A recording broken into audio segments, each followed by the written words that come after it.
Hello mga yung gabi. Natay ayohon karon nga GME affordable box. Afford the box.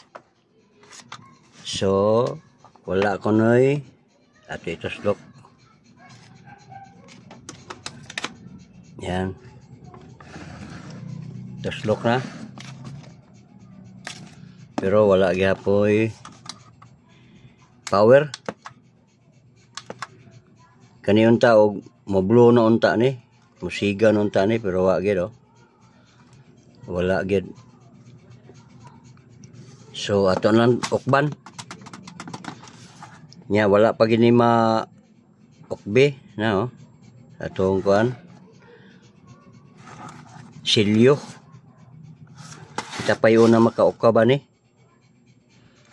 So okay guys, ato ablihan. So mao ni guys ang tulo ka screw ani. Ablihan guys.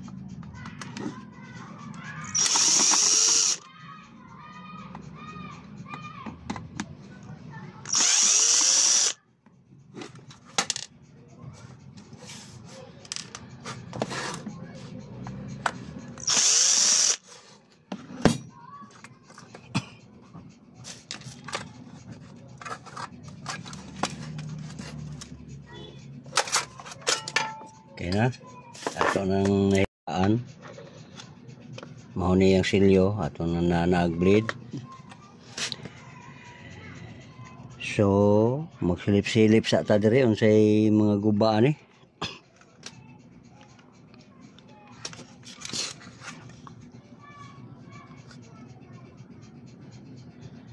So, ato sa tanawon guys.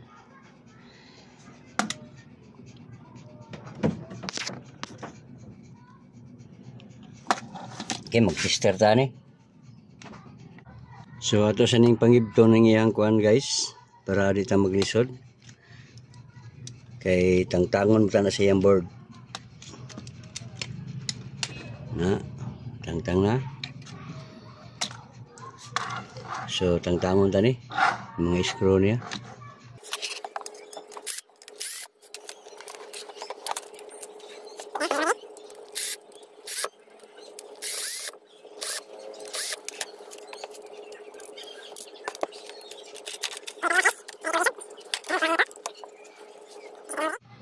Itong tanawan na ninyo guys, doon na tayo nakita diri nga diode. Yan sunog.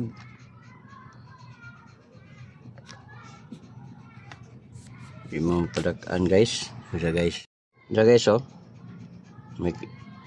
may sunog siya nga diode guys. So nasi sunog.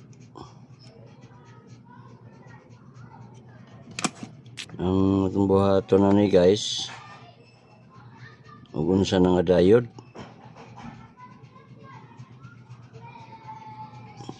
So ato sa ning wa siya out guys. So naa siya kuan guys.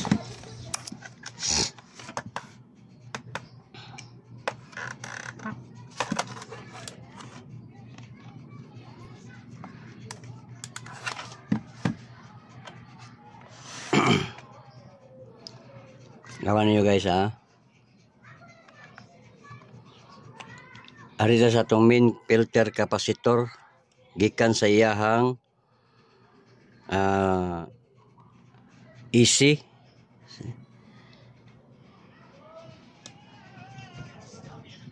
So natay 316 guys, 315. So pag abot diri sa secondary wagi siya out. So ato lang ni siya suwayan guys. Ilisdan tani nga kapasitor. Tangtangon sa nato. Okay guys, kanila ito ipuli guys. 1000 UF, 25 volts. So okay pa man So ato ning tangtangon. Kaning Tantangon sa nato.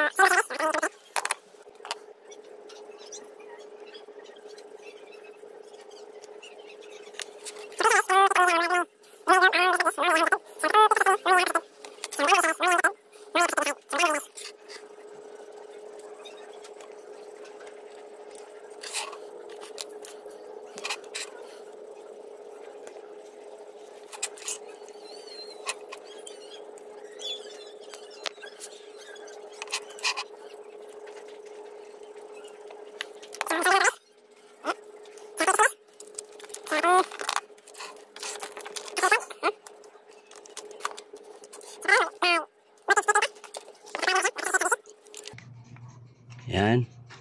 Tanaw na to guys kung nanaba siya ay voltahe.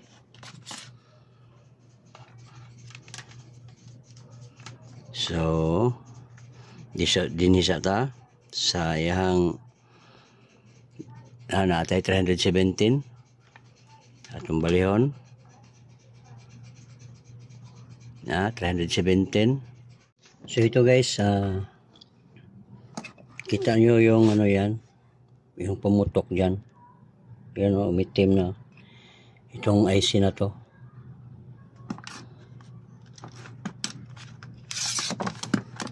Ito guys o. Umitim na yung ano dito. Dito tayo. Yan, umitim na siya o. At pumutok yung ano niya dito. So,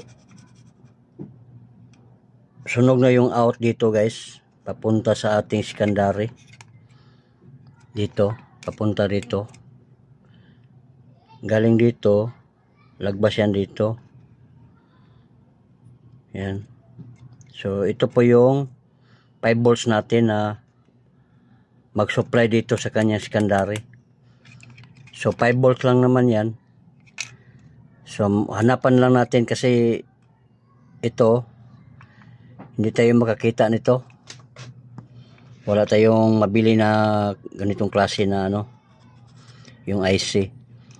So ang gagawin natin guys, convert na lang natin dito. So mo ni guys atong himuon nga ito po yung gagawin natin na power supply dito. Kasi wala na itong IC na yan. So ito ang gagawin nating supply. So ipa-plug natin guys para matestingan natin. Yan, naka-plug na yan guys. So i-test natin kung ilang voltahe ang lumalabas dito.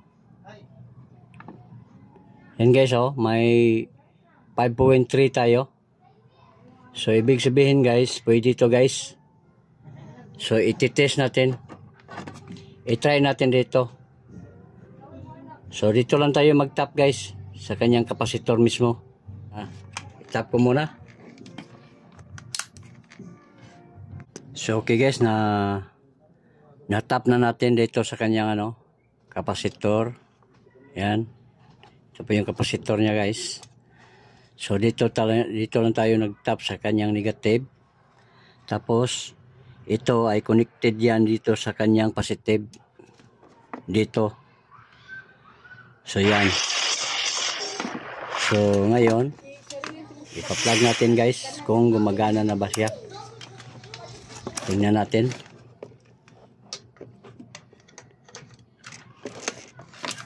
Ayun guys oh. Gumagana siya. So ang gagawin natin guys, kasi gumagana na to, pag-reboot lang natin yan. Tapos nawala yung meron yung pula, tsaka yan, gumagana na yan. Pag nag kulay green siya dito, okay na yan. May channel na tayong makukuha dito. So okay, ang gagawin ko dito guys, ito po yung gagawin natin. Kasi ito yung ipapalit natin.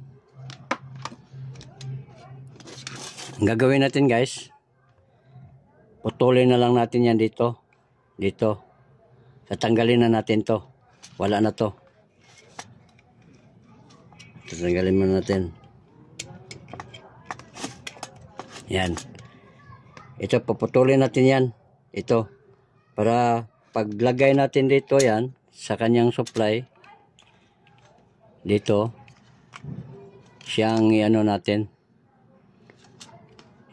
So, tatanggalin natin to. Puputulin natin. Kasi wala na tong ano. Okay? Yan lang po ang paggawa ng ibang supply para lang gumagana ulit ito. Ganyan lang mga kapatid. Diba? Kitang-kita nyo na gumagana na yung ating affordable for the box. So gagawin ko muna dito, tatanggalin ko muna to. Okay? So yan guys. Wala na to. Hindi na to gamit. So ito na yung gagawin natin. Tanggalin na lang natin dito sa kanyang casing guys kasi hindi makasya dito. Yan, hindi makasya dito. So tatanggalin na lang natin tong, kukunin na lang natin dito yung ano, power supply yung ano.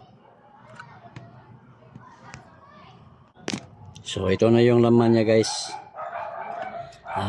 Nakuha na natin galing sa kanyang casing.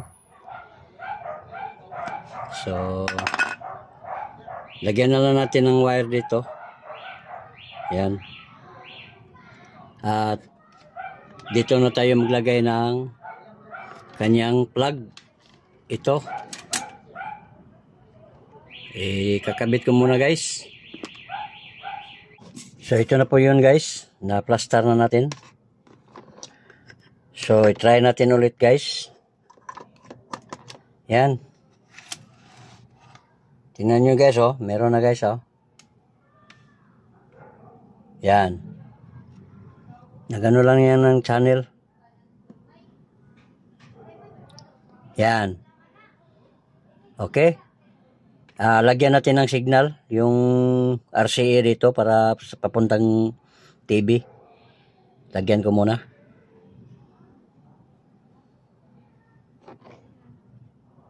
So yan guys. Nalagyan natin ng signal. Yan. At ito po yun. Yan. Hindi na natin ano kapag makapiright pa ako. So transfer tayo ng channel. Yan, channel tayo, channel. Yan. Tapos ibang channel na naman. Yan. Pag-press natin, maano yung TV, mag-transfer din. Yan o. Hindi pala ito naka-ano. Yan. Kasi walang remote, wala tayong remote. Hindi nadala sa may-ari. So okay na yan guys. So ganyan lang ang paggawa natin guys. Pinuto lang natin yung kanyang ano dito, supply, at inilagay natin tong charger na ginagawa nating power supply dito sa ating for the box. So okay. Ganyan lang. Thank you for watching guys. Sana may nakuha kayong kunting kalaman dito. Bye bye everyone. God bless. Please paki-click sa ating notification bell para pag may mga bago tayong mga upload ay ma-notify kayo kaagad. Bye!